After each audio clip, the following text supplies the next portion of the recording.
आ रही है। बड़ी खबर है कि अमेठी में राहुल गांधी के पोस्टर लग गए हैं। अमेठी में राहुल गांधी के नामांकन की तैयारियां पूरी हो चुकी हैं। कांग्रेस के रोड शो को मंजूरी भी मिल गई है। कभी भी हो सकता है उम्मीदवार का ऐलान। आज सुबह से लगातार ये खबर सामने आ रही है कि राहुल गांधी एक बार फिर से अमेठी के चुनावी रण में उतरेंगे। स्मृति ईरानी से उनका मुकाबला होगा। अब ये जानकारी सामने आ रही है कि अमेठी में राहुल गांधी के पोस्टर लग गए हैं। वहां रोड शो को लेकर प्रशासन से परमिशन मांगी गई थी, वो परमिशन भी मिल गई है। सूत्रों के हवाले से जानकारी सामने आई है किसी भी वक्त औपचारिक ऐलान दिल्ली से हो सकता है। मुकाबला दिलचस्प होने जा रहा है वहां पर। अमित जी, ये बात ठीक है। अभी भी जो खबर आई है वो बहुत ही कांग्रेस जनों के लिए और खासतौर समाजवादी पार्टी के लोगों के लिए बहुत उत्साह बढ़ाने वाली है। लेकिन जमीनी हकीकत ये है कि इन दो पार्टियों की एकजुटता बहुत दिख नहीं रही है। कार्यकर्ता आपस में मिलजुल नहीं रहे हैं। जो पदाधिकारी हैं उनमें तो आपस में बहुत अहंकार और टकराव है। तो ये ठीक है, चुनाव के लिए है ये एकजुटता, ये एक स्पष्ट बात है कि जो एकजुटता दिखाई जा रही है चुनाव के लिए, चुनाव के बाद फिर जैसे कि तैसी स्थिति में हो जाए। दल मिले हैं, दिल नहीं मिले। सचिन जी, इस पर आपका जवाब। और ये बात सही है कि ये कंफ्यूजन रखकर आपने हासिल क्या किया? न नेताओं में सही मैसेज गया, न कार्यकर्ताओं में सही मैसेज गया, न जनता में सही मैसेज गया। इतना समय क्यों लग गया अमेठी से राहुल गांधी के नाम का अनाउंसमेंट करने में? देखिए, जैसे आपने बताया श्री राहुल गांधी जी का रोड शो का परमिशन हो गया है। मैं कहना चाहता हूं श्री राहुल गांधी जी अमेठी से चुनाव लड़ने वाले हैं। लेकिन जैसे हमारे भाई रतिभान जी ने बात बताई है कि ना हमारे दिल मिले हैं ना दल मिले हैं। हमारे दिल भी मिले हैं, हमारे दल भी मिले हैं। इंडिया अलायंस में समाजवादी पार्टी और कांग्रेस दोनों भाई भाई हैं। पूछ लेते हैं ग्राउंड जीरो से। मैं आपको रोक रहा हूं। ग्राउंड जीरो से हमारे सहयोगी राजू हमारे साथ जुड़ चुके हैं, अमेठी में मौजूद हैं। राजू, ये जानकारी सामने आ रही है कि वहां पर राहुल गांधी के पोस्टर लग गए हैं, नामांकन की तैयारियां चल रही हैं, परमिशन भी प्रशासन की तरफ से मिल गई है। क्या तस्वीर आप देख पा रहे हैं वहां से, क्या अपडेट है जल्दी से? देखिए, यकीनन अमित, भले ही राहुल गांधी के नाम का ऑफिशियल ऐलान ना हो, लेकिन इस वक्त मैं जो अमेठी का गौरीगंज स्थित केंद्रीय कार्यालय है वहां पर खड़ा हूं, जहां पर जो इस कार्यालय को राहुल गांधी का जनसंपर्क कार्यालय के रूप में बनाया गया है। इस दौरान हमारे साथ कांग्रेस के प्रवक्ता अनिल सिंह मौजूद हैं, उनसे बात करेंगे क्या क्या तैयारियां हो चुकी हैं, क्या क्या तैयारियां हो रही हैं। कल नामांकन की सारी तैयारियां हो गई हैं। हम लोग जिला प्रशासन से पूरी परमिशन भी ले लिए हैं।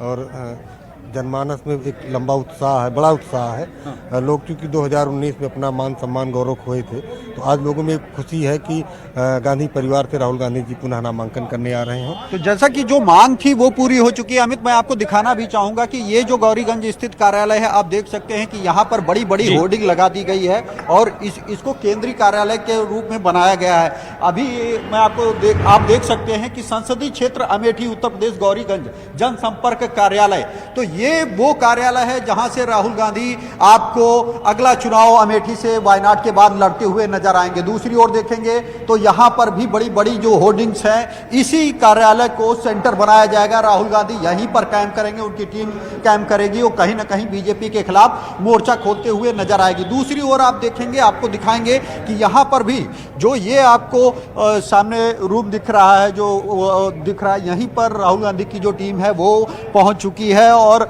अब यहां पर तैयारियां युद्ध स्तर पर जारी है। आपसे कुछ ही देर बाद ऑफिशियल नाम का भी ऐलान कर दिया जाएगा। जो मांग एक अमेठी और रायबरेली की जनता लंबे समय से कर रही थी, वो मांग पूरी होती नजर आ रही है और ऐसे में राहुल गांधी की वो मांग पूरी हो रही है। बहुत शुक्रिया राजू आपका हमारे साथ जुड़ने के लिए, जानकारी तक पहुंचाने के लिए।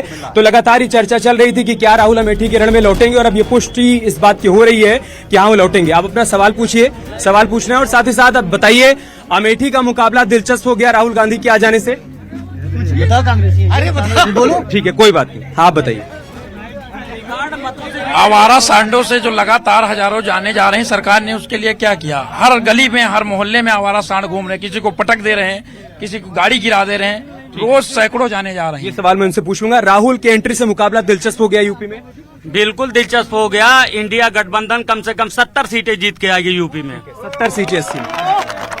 मेरा जो सवाल है वो यहाँ पे है कि अभी बोले कि जो इंडिया अलायंस या कांग्रेस जो दिखाती है कि हम मुसलमानों के ठेकेदार हैं, तो जो इस देश में एक रसाना रेप केस हुआ जम्मू कश्मीर में, जिसमें आसिफा का मर्डर हुआ और उसका रेप हुआ, और जो उसमें मेन एक कल्प्रिट थे चौधरी लाल सिंह, उसको कांग्रेस ने इस बार इंडिया अलायंस के टिकट पे गठबंधन में उधमपुर राजौरी कंस्टिट्यूएंसी से टिकट दिया और तो ये कैसे आपका नाम क्या है? तौसीफ रसूल डार। तौसीफ, आप यहाँ तो ये एक सेकंड यहाँ तो ये कहा जाता है कि मुसलमान बीजेपी सरकार से नाराज हैं, मोदी जी से नाराज हैं, आप कांग्रेस से सवाल हम तो कांग्रेस से नाराज है क्योंकि इन्होंने जो एक रेपिस्ट को वहाँ पे टिकट दिया इंडियन गठबंधन पे। ठीक है, इसके अलावा मैं सचिन जी से जवाब ले लेता हूँ। सचिन जी, इन भाई के सवाल का भी जवाब दीजिएगा कि वहां पर आपने एक रेपिस्ट को टिकट दिया।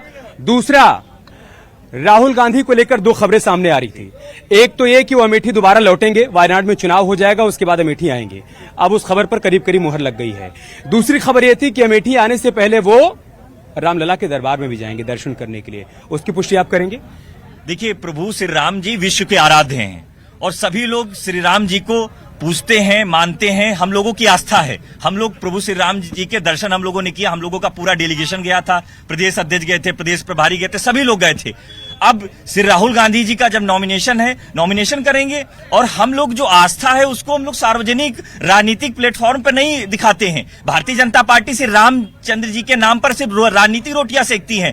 अब क्या है, अब जनता नहीं करते, राजनीति ऐसे ही चले जाते। देखिए, नहीं, मैं कह तो रहा हूं, वो श्री राहुल गांधी जी बता सकते हैं, हमारी सीडब्ल्यूसी कमेटी बता सकती है। यहाँ होते तो मैं सवाल उनसे नहीं, मैं तो वही कह उस रहा हूं। भाई का सवाल था कि वहां पे आपने एक रेपिस्ट को टिकट क्यों दिया? देखिए, क्या है, जिस तरह से लाल सिंह जी की इन्होंने बात बताई है, मैं कहना चाहता हूं कि लाल सिंह दूसरे दल में थे, उनको पार्टी ने शामिल कराया, लेकिन जब उनपे जितने भी मुकदमे थे, जब उनपे वापस हो गए, उसके बाद उनको टिकट दिलाया गया। एक और बात मैं कहना चाहता हूं, भारतीय जनता पार्टी उज्ज्वला की बात करती है, लेकिन अब चुनाव के समय ये प्रज्वला रेवन्ना कहां से आ गया? सबसे बड़ा सवाल आएंगे इस पर।